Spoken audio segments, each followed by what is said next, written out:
Scattered throughout Alabama and our world as well, there are places that hold strange unknown powers and secrets. Some of us have been fortunate enough, or perhaps unfortunate enough, to encounter these places. They are mystical, magical, perhaps enchanted, and sometimes cursed. They are known as vortexes, portals, doorways, passageways to other worlds and other dimensions, to times in the past or to times in the future. For the most part, they lay hidden, lurking deep in the shadows. So ask yourself before you make this journey tonight, can I handle the truth? But once you find the truth, your life is forever changed. You are now about to cross into the shadow regions, where reality and the supernatural mingle.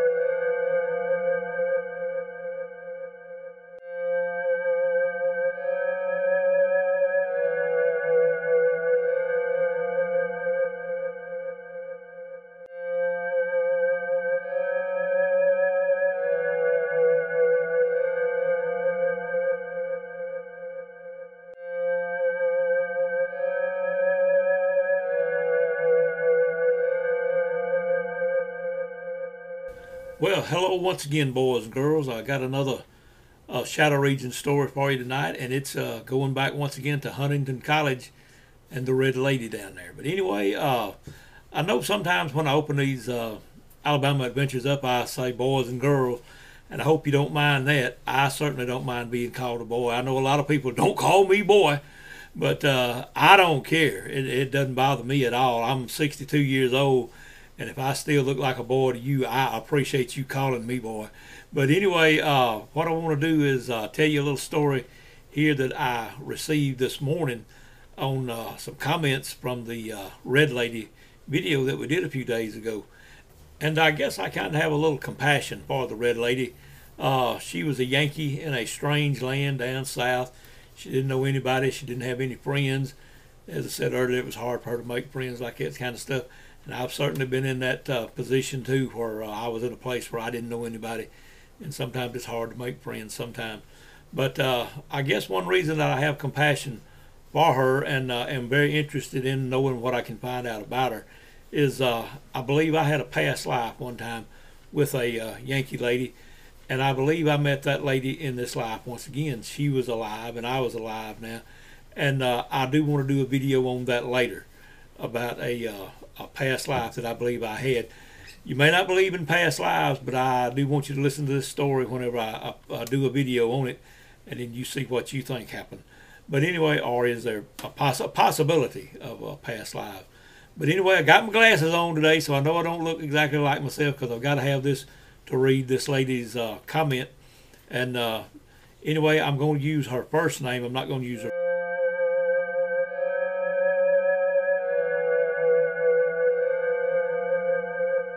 Okay, now the camera has clicked off twice, and hopefully I have got that remedied now. Anyway, what I want to do is get a little closer where I can see this a little better. This came from a lady named Lisa over in Selma, Alabama. And I'll just read you her comment so you will know the story and how she came to be over there. It was back in 1980. Anyway, she commented, "Would you like another Red Lady story? First-hand account. I was at cheerleader camp at Huntington in the summer of 1980. I knew all the stories and I was terrified because they bunked us in that dorm. We were bunked on the first floor as caution tape was mysteriously placed across the stairway to the upper floors. They didn't need that. I wasn't going up there. We slept 3 girls to a room, but I was such a chicken I made the other 2 girls push their beds against mine so I would be in the middle. I was safe. I was safe, right? Wrong. A similar incident happened to me as to the man in your story, the first Red Lady story. One night we were there for a week. Everybody else was asleep but me. The rooms were dark, but the old dorm rooms had big gaps between the doors and the floors and the transoms at the top. They kept a big light on in the hall all night, so you had plenty of light. I started seeing someone walking by the door. Now, I had my friends on either side of me, my covers pulled up to my eyes, and I was always on high alert. I told myself it's probably somebody going to the bathroom, which was located across the hall. Only I didn't hear any footsteps.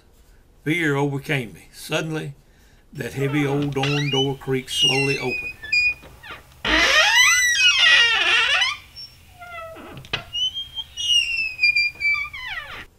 I was still peering just above my covers, praying it was my cheerleading sponsor coming to check on me, because she knew I was terrified and I wasn't sleeping.